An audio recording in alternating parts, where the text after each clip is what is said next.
Hello and welcome. Donald Trump's second-term victory marked a significant shift in American politics. After losing the presidential election in 2020, Donald Trump went back to work. And this time around, to reclaim the White House, he had the support of many unlikely friends. After facing numerous challenges, including an assassination attempt on his life, near bankruptcy, as well as many convictions, his support somehow seemed to grow. As the election drew nearer, political pundits from both sides of the aisle said that this would be a close contest. Every single article said that this would be the closest election in American history. But that was not the case. Donald Trump won in an electoral landslide as well as winning all of the swing states, including the popular vote. The first time that a Republican president has won the popular vote since Ronald Reagan during his second term. And all of this had to do with his conviction policies that he made during his campaign, including his strategic effort in terms of tariffs. Overall, the tariff policies that Donald Trump made during his campaign were a long-standing overdue of his first term, whereby he believed that the American voters have been disillusioned and abandoned by the working class, as well as the ruling elite. And all of this resonated with them well. And this in turnaround still remains to be murky. Welcome to Compass Podcast, where we navigate beyond the balance sheet. This is Deepa Sushil. And I'm Alan Thomas, and we are your hosts for this day. How are you doing, Alan? Been better. Been much better. 2025 started with the good news for Indian economy, but with that came another not so good news, that is Trump's tariffs. What do you have to say about that? Well, it depends actually. From my family side, there are a few people who are actually excited about the policies as well as a few people who are not so. It depends upon where they live and what their political positions are. But at the end of the day, I can expect that all of this still will be uncertain for the long period. Because we've seen the first phase of this tariff policy position during 2016. Nothing much changed, and even before we could get a climax event, we were hit with the pandemic. So it still remains to be seen what can actually happen with these policies being implemented. Okay, so already when we have to talk about Trump's policies in the short run, right? Let's talk about the impact it has on the US citizens. The Wall Street Journal says that the move taken by Trump is actually the dumbest move done in the history of trade war, right? I really don't think when Trump says that the tariff policy is actually a taxation on the foreign countries, but it is actually going to adversely impact the US citizens. At the end of the day, that is indeed right, because the person who actually ends up paying the tariffs is the consumer. And every company, no matter which country they're from, they would actually levy those costs onto the consumer. So at the end of the day, I do believe that Donald Trump is actually forcing the consumers in America to make sure they choose American alternatives. And that is the reason why he might be hiking up the price of the foreign goods. And one of these examples can actually be seen by the way in which he has dealt with China during his first term, rather unsuccessfully, I might add. And that was also increased with the effect of the pandemic, whereby they gained an even more advantage. As of this very moment, the United States has a trade deficit of more than $1.1 trillion, whereas China... Trump is actually seeking to, finance a deficit with this trade policy, tariff policy, to be specific. Once again, that is the aim, that is the objective. It's a big dream indeed, but we won't know what would happen in the long term. That's true. Trump is actually trying to visualize a US that is similar to that of Atmanirbhar Bharat for India, while that is not going to work in the short run, right? Because Trump wants to boost the US industries, but let's say a country like US with high standard of living, high labor cost, consumers having to adopt in-house US products will take a lot of time. So if you have to capture the market share of US particularly, your economies of scale, having to match the quality standards of your competitor products from the, from imported products, all these have to be met, and that's going to take a lot of time. Not just that, I might as well add that you also need the skill to make sure that you're able to produce some of these goods that you're actually competing from. Skill as in, let's say that a few years ago, America had one of the most competitive steel industries in the world. They had around 800,000 employees exclusively working in the steel industry. In fact, one of the most famous and most successful football franchises in America were called the Pittsburgh Steelers. Today, less than a tenth of that individual in terms of overall volume still work in the steel industry, whereas nearly 16 of the top 20 companies around the world that produces steel at a crude level is actually from China. So what can a United States politician do to increase the chances of people actually once again working in unionized fashion, once again being in the factory? European Union is also the largest exporter of steel to US, right? true. But then again, we won't know how these will affect in the long term. One of the concerns that I have is, let's say that a tariff policy has been implemented, and I'm trying to price hike all of my competitors who are coming from foreign goods to increase the chances of my home or domestic goods being bought. But at the same time, if I don't have the skilled labor to produce those goods at a domestic rate, Yes. then at the end of the day, the tariffs that I put in is going to have a negative effect. If anything, they can just price hike it even more and sell it at a premium. Otherwise, Trump will have to look at alternative sources to transfer these excess tariffs that has been charged on these businesses. But at the same time, I don't think that he has given himself the time, nor even the American industry the time to adapt to these policy positions. Because he got into office on the 20th of January, and on the 1st of January itself, he signs an executive order, lambishly navigating all of the policy regulations and saying that there is a tariffs implemented on all countries at a flat rate. And then, when it comes into the nitty-gritty details of these effects, that is when we actually see the negotiations taking place. That is when we see the long-standing scandals, such as with Colombia, which I believe is one of the funniest stories of this year, if I'm being completely honest. The president of Colombia, Gustavo Petro, said that he will not be accepting any of the deportees that is actually coming from America. Yeah. And all of a sudden, we actually see the effectiveness of tariffs being used as a negotiating tool. All of a sudden, Trump says it's no longer 25%, it's upwards of 50%. 50%. And then Gustavo Petro all of a sudden says, like a good man he is, I'm going to accept all of the deportees, no questions asked. So I think one of the problems that world leaders undermine, that we can see with Colombia as a case study, is that tariffs is not just a tool for economic difference making, but is also a negotiating tactic when it comes to geopolitics. Like they say, any tactic, be it your words, your economic policy, must be implemented after careful forethought. And what do you But say? at the same time, we're talking about Trump. The man speaks Yeah, like can a never proper expect that New from Yorker. Trump. He has no filter whatsoever, and he speaks right off the cuff. You know, there are certain boxers that actually throw from the hip.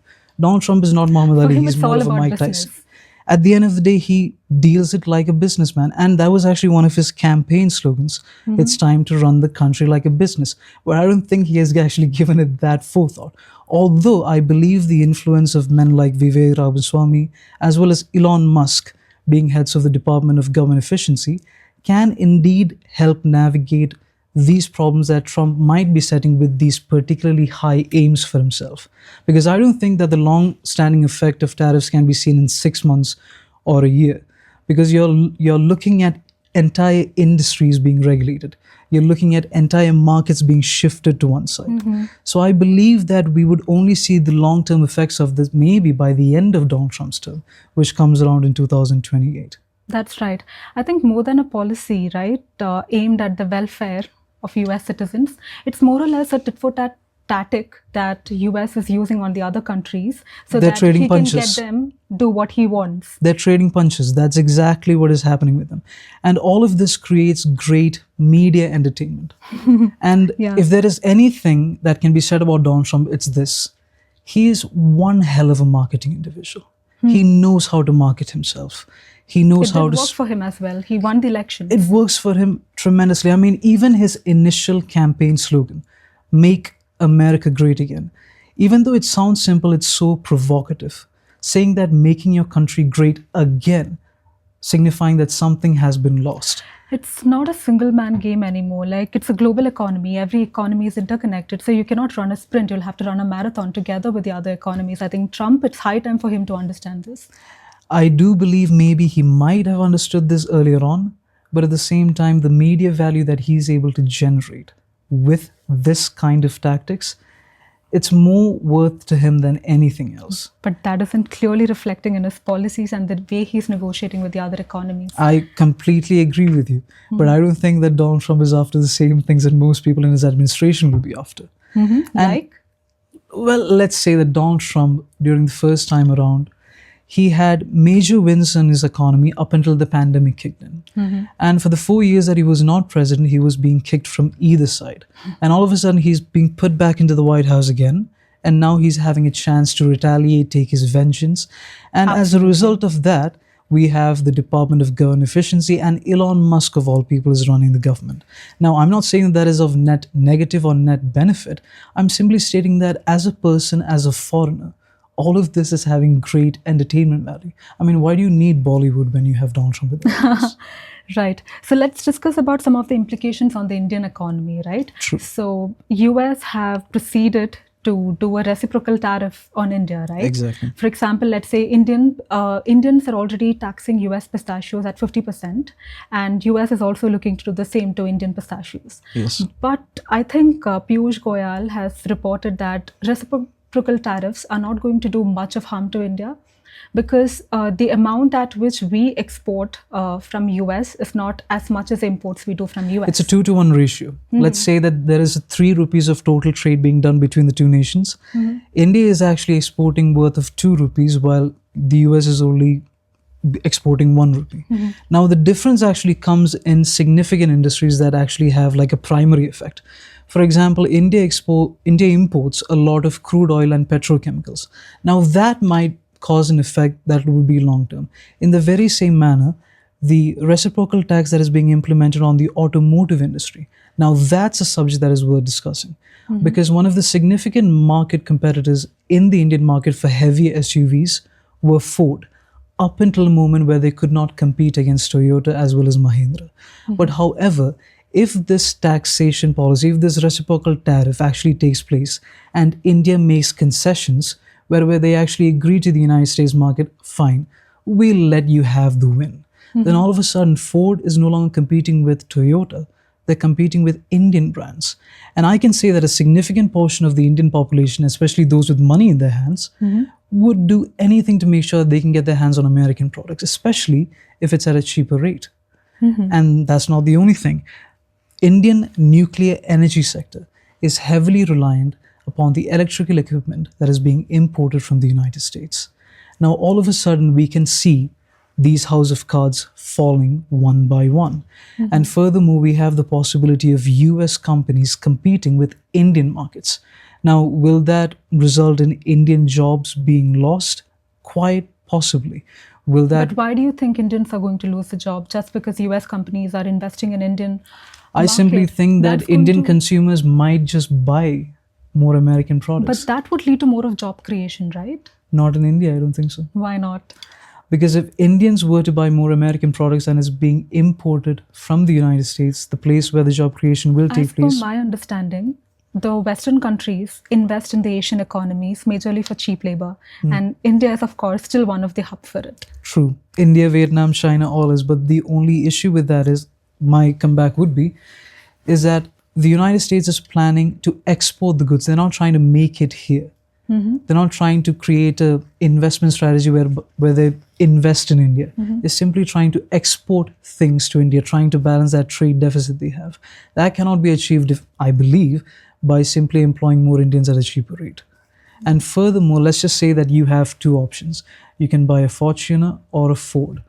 Now, if Ford is no longer competing with Fortuner, instead they're just competing with Mahindra Thar, which one would you go for, especially since Ford is trying to make a comeback in India? They lost their ground game completely. But you'll have to think how much percentage of Indian population would be able to afford something like Ford. It's a luxury brand, It doesn't have to be many. It doesn't have to be much. All it takes is a few grains, I guess. Okay. Because as of this very moment, we are not targeting the United States because it's a country that can afford all of our products. We're just looking at certain hubs. And I do believe that if you were to look at regions in India, particularly urban environments, we do have a tendency to showcase how much money we have. So I do believe that can be an effective marketing strategy for the United States. And it's not just about the automotive industry, alcohol. But while the frugal mentality of Indians still prevailing, no matter how much they earn, I doubt about this point. But yes, let's wait. Completely, it's a complete speculation from my side. I just hope that doesn't happen. I still favor Mahindra. If it happens, good, well and good. It means that the standard of living of Indians are rising, which is a good thing. Yeah, it's a good thing, but at the same time, at the cost of Indian manufacturers.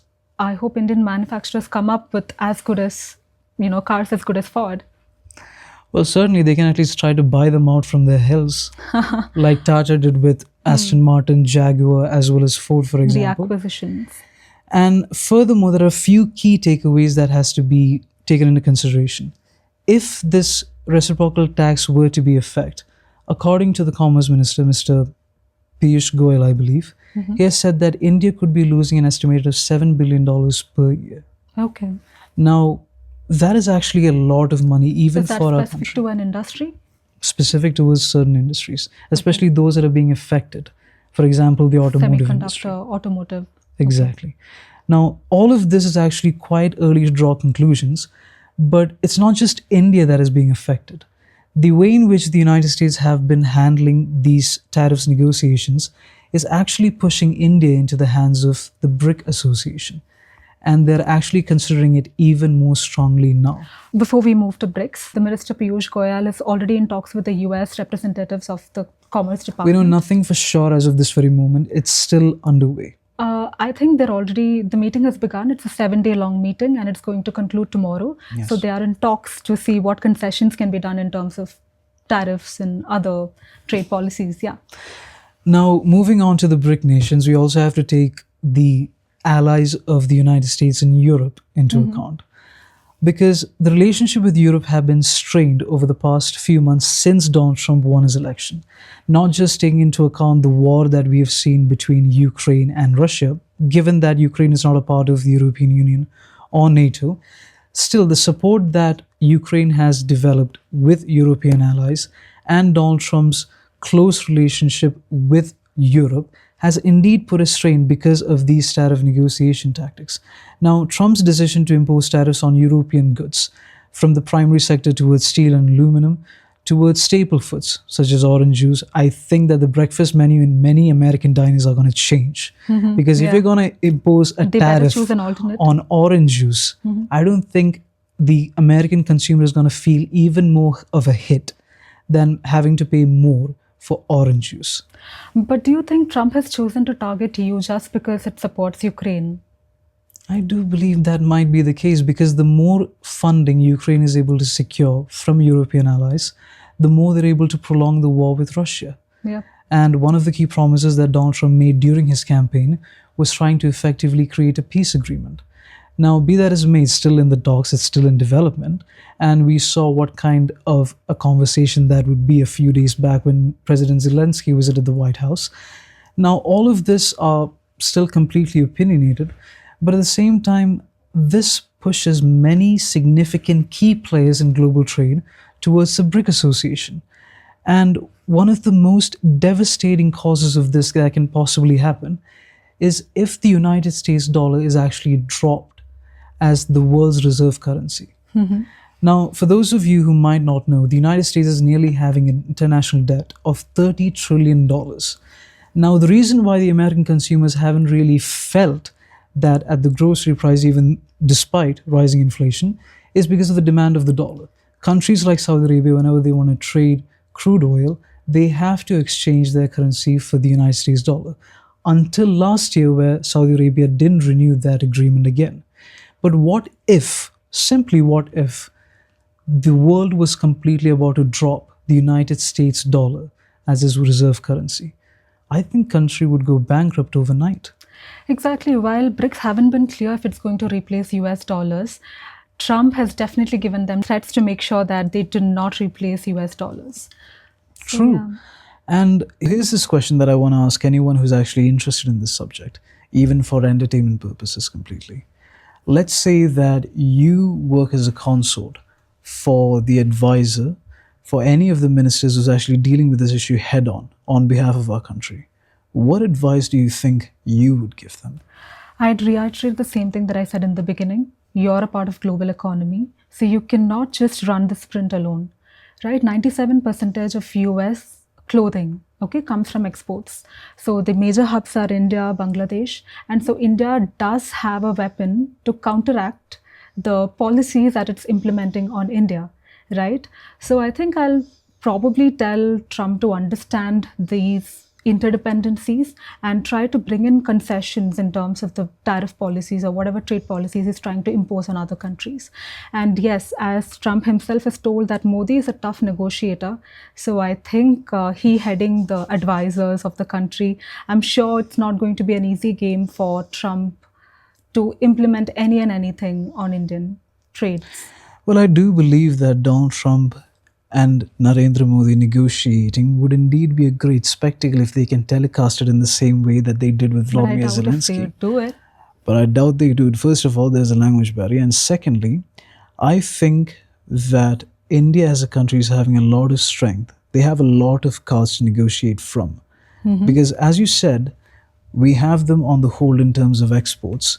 We have them on the whole in terms of surplus. And we certainly have them on the whole in terms of the IT that we export. Because the greatest export of our country is basically information technology.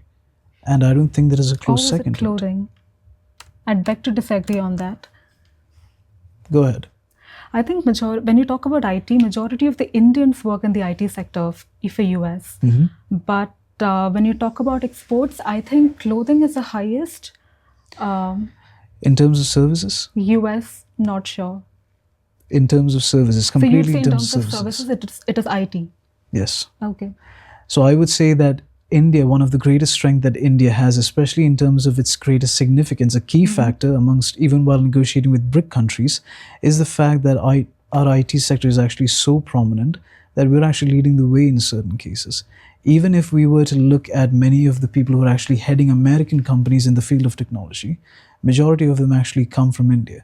And I believe the greatest export that we have as a nation is But basically our that's totally talent. a different thing, right? Labor. Completely, but at the same time, we have certain cards that we can negotiate with. In terms of labor? In terms of labor, in terms of talent, in terms of resources even. But I believe the greatest problem is both of these gentlemen, both Donald Trump and Narendra Modi, they both want public victories.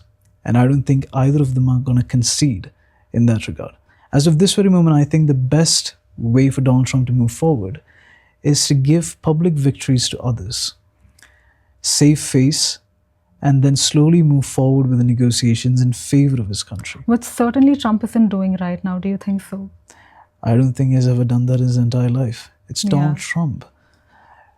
Most people like him for that. Some people don't like him for that. But at the same time, I don't think that we can expect Donald Trump to have the same level of smoothness that we can see from a seasoned politician, because he's never held political office before. The only political office he has held is the White House. And might be the most strongest one of them all.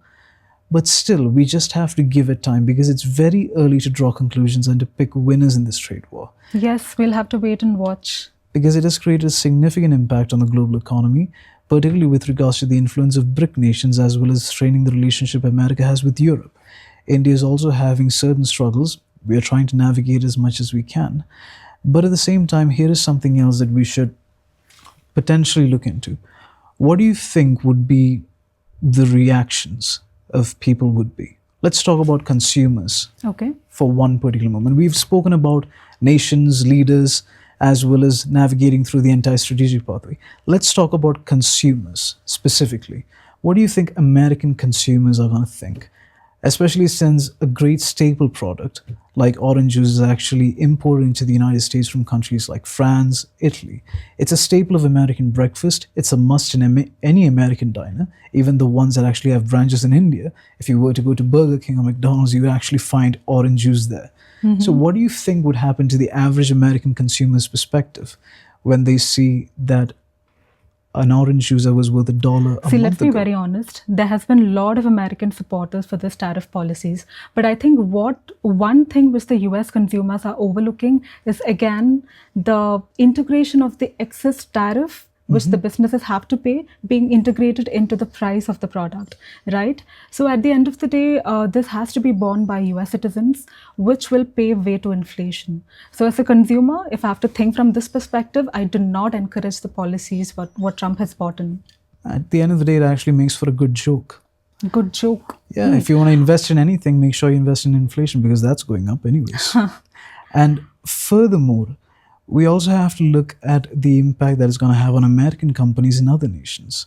Let's say that in retaliation to Donald Trump's tariffs, certain companies are going to be victims of these reciprocal tariffs. Let's say that an American staple company like American Foods, who actually want to export their items towards Canada, can also be facing these issues, because as of this very moment, previously the United States, Canada, and Mexico, they were considered as strong allies. But now their relationship is actually quite strained. But I think the question here to be deliberated upon would be this: while US companies operating in other countries would still be regarded as a US corporate citizen, right? So I don't think any products probably produced in another geography being imported to US will have any implication. Could be, could not be. I'm just playing devil's advocate here. Yeah. Completely. But I think that is something to be read upon more because it's very early to still draw conclusions. so many nitty-gritties to look at. Yeah. And here's something else. The effectiveness of tariffs as a negotiation tool, we actually brushed upon this earlier. But however, I believe one of the greatest victories that Trump has had, despite his misfortunes with this negotiating tactic, is the way in which he was able to secure the United States border with the usage of tariff. Because we've heard earlier about Colombia. We still haven't spoken about Mexico or Canada. Two significant players. They were allies The neighboring for a countries. very long time. They are allies, they are neighboring nations. What do you think the effect is going to be long term if Donald Trump actually fulfills the promise of actually implementing tariffs on both Canada and Mexico? Both Canada and Mexico have been long-standing allies of the United States, in many ways more than one. How do you think Trump's tariffs is going to affect that particular relationship? So Canada and Mexico being the neighboring countries of US, one of the major reasons to implement tariffs on these countries was to curb drug trafficking and illegal immigration, something that US has been dealing with for a very long time now. Yes. So that is one of the reasons, and consequently to protect its borders and increase the security of the country. That's one of the reasons what Trump gave behind this measure. So once again, Donald Trump is using tariff more of as a negotiating tactic. Literally for everything. Literally for everything. Like if he wanted breakfast, he'll be using tariffs on the chef just so that he could get a Absolutely. better meal. That's it. He wants to negotiate something with his wife, again. It's tariffs again. Now, very recently, we've had a meeting with the president of the European Commission in India regarding a defense and security pact. Now, it's indeed a complex subject that needs and warrants a discussion.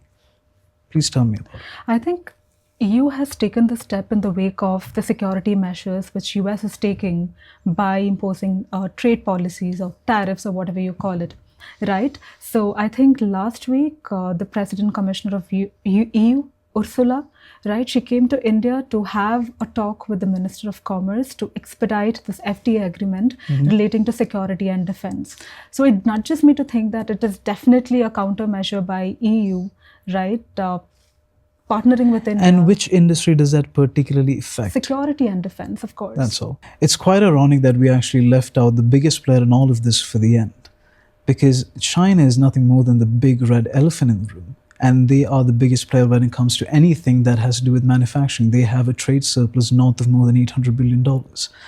How do you think the United States is going to have a long-term effect with regards to all of this, particularly since they're completely relied upon both Taiwan as well as China for their semiconductors? Like we already discussed, it's too early to talk about any long-term implications, but at least in the short run, to meet its demand, for semiconductors, be it your IT or your automobile sector, whatever it is, I think the Trump and his advisors must have devised a plan, right, either to export them from other economies that comes after China in terms of semiconductor production, or it'll have to look at manufacturing it within the US.